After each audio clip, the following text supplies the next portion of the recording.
morning, everyone. We are heading into town today to pick up our countertop and all of the wood pieces that we need to install that, and we'll be doing that sometime this week. Finally putting our sink in, and then once we get back to the house, I will show you how I deal with our jar collection, because we buy things in jars like jam, peas, beans, things like that, and I save every single jar because we store other foods in them, spices, and then later this year I'll be making like preserves and like diced tomatoes. So we're just hoarding all the jars we can to make our own stuff.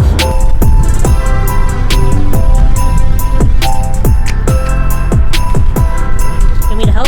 Oh, good chance. Yeah, it sucked that the saw was broken.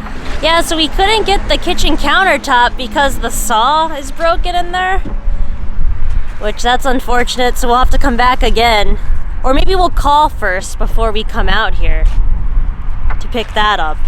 But at least now we know they can cut a hole for the sink too, because we were just gonna do that ourselves. But they will be able to cut it here. So these are just for like the legs. Yeah, the whole construction, Yeah. basically. And we also got stuff for the grouting for the kitchen. Uh-huh.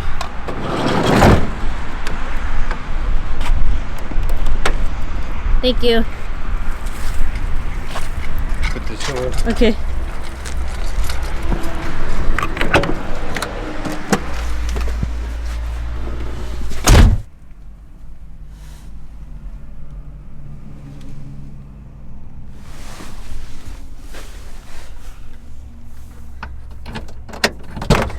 Did you see that dog? Yeah. He's walking himself. Uh-huh. We picked up some chocolate from the organic shop, and this is vegan. And the plastic wrap on the inside is actually compostable. So there's no plastic in here at all. That's pretty cool. Yeah, I really like eye chalk. I think my favorite kind though is the nougat cookie, or it's like cookie nougat or something. I don't remember. Yeah. Yeah, I think that's the best one. Or nougat crunch. And the white chocolate one, that's really good too.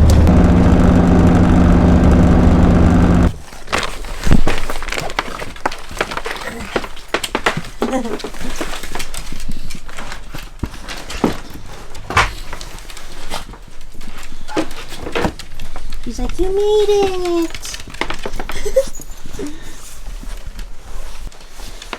Ika.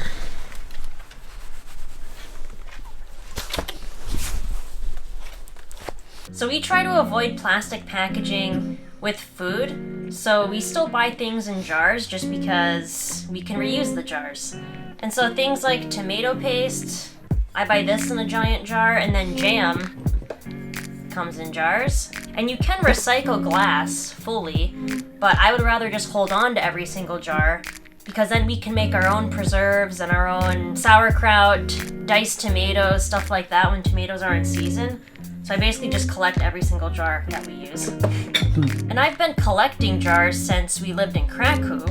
So that's how I was able to put all of our spices and seasonings in those cute little jars in our spice rack. So yeah, I believe you should never pay for like a food storage container. Like, I find it ridiculous to go out and buy a jar or like a plastic container when you could just buy something in a jar that you like to eat the food, and then use the jar to store stuff. I put flour in these, any type of dry goods, rice, and then for little jars, I put seasoning in them. Kuba even stores his like screws and nails and stuff in the shed outside. And we also use jars for shopping in bulk. We will go to the tea shop and buy our coffee beans and loose leaf tea in these jars, so they're super useful.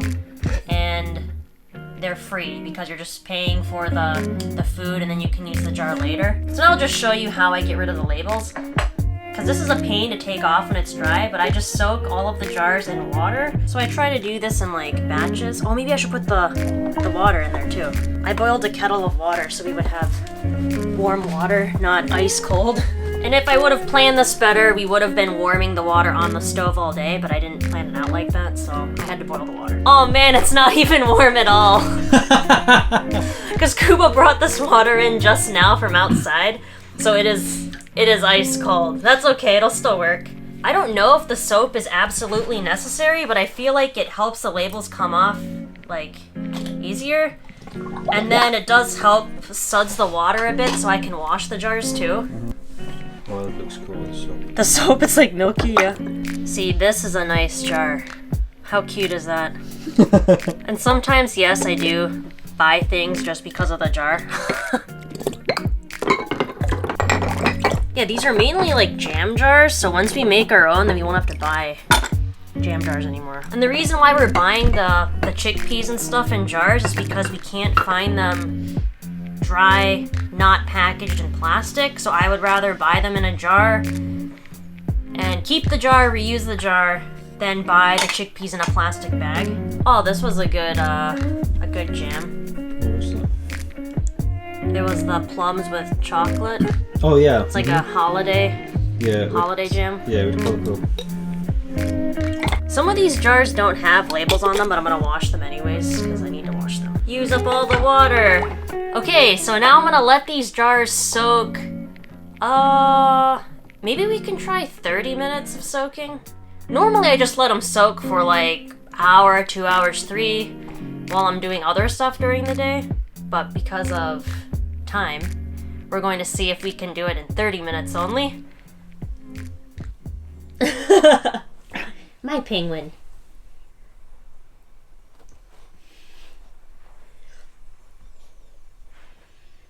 We got that penguin from a thrift shop in Krakow, and it's like her favorite toy ever. Yeah. She doesn't really she doesn't try to like destroy it or anything. No, she's very gentle. Just chews on it a little bit.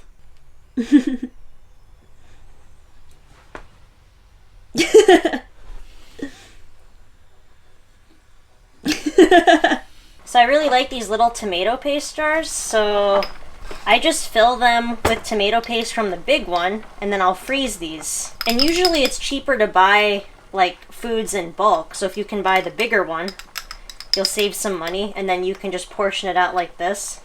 That way I don't have to use this up super quickly.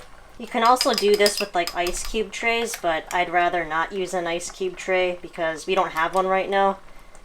And those are always made of plastic. Unless there's metal ones, I don't know, but all the ones I've seen are made of plastic. The jars we have, so. Yeah, So I just use them like this and store them in the freezer. I also have more jars in this thing. Check it out! Alright, don't fall over. So these are all empty jars here, just like jam jars and like more from beans. And then these are all just herbs, full of herbs. I think it's marjoram, basil, thyme, and oregano. And I bought all of these in bulk from the organic shop. And then I'm just storing them in these jars. I think I purchased too much, but whatever. This is where all of our flours are, in these big tomato paste jars. White flour, whole wheat flour. I think these jars are around like 4 cups, so it's a good size to store stuff like that. Baking powder stored in this peanut butter jar. I cut my finger. I dropped a glass in the bathtub.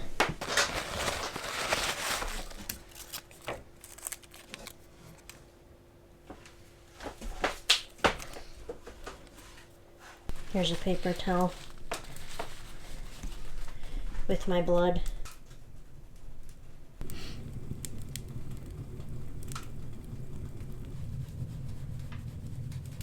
Making fire with me. Burped. Someone's comfy. Mm-hmm. Alright, so it's been over 30 minutes and the labels are just coming right off. For a lot of these, there isn't even like glue residue on them or anything, it just comes right off. And then I just wash this again or rinse it out in our bathtub. This one too. Oh yeah. I like it when they just come off like that. if you don't want to just be sitting around for the labels to come off, what you could do is just fill up a pot of water, put them in there, and then have them soak overnight. That's what I would do when I lived in Krakow. And then just wash them the next day. That works too. Now this one, it's not coming right off. The Wovich jams, they never come right off, but you can still like scrape them off with your thumb. This company uses a different type of glue, and it is a pain in the ass to take the labels off. That's why we don't really buy their stuff anymore. Yeah, exactly, because it took too long to take them off. So see, like, there is some glue residue here. Aika, don't eat those. So what I do is I have a sponge that I just use for jars. So that way when I'm scrubbing off the stickiness and it's sticking to the sponge, I don't apply the stickiness to my other dishes. And obviously, if you can, like, try to avoid buying sponges made of plastic like this one. But we just have a pack of them, so I'm just gonna keep using them until we run out and then look for a natural one. So if some of the jars are extra sticky, you can put like a drop of oil onto the jar and rub it in, and the oil actually breaks down the stickiness. Gonna get messy. Oh. Aika's like, what are you guys doing? Yeah, see? You can see it breaking down already. Rubbing alcohol or something with alcohol also does the same thing, but this requires no like heavy scrapage if you put the oil on there. It just like dissolves the sticker, and then you can use some soapy water to get rid of the oil on the jar. Yeah, but that's clean now. Yeah, it just has oil on it. And it's important to note that if you're using cold water like this, don't use coconut oil, because I tried that where I put a bunch of coconut oil on there and it would not come off because coconut oil is solid when it's cold. So it just stuck to the jar and like it just would not come off. It just comes off though, see?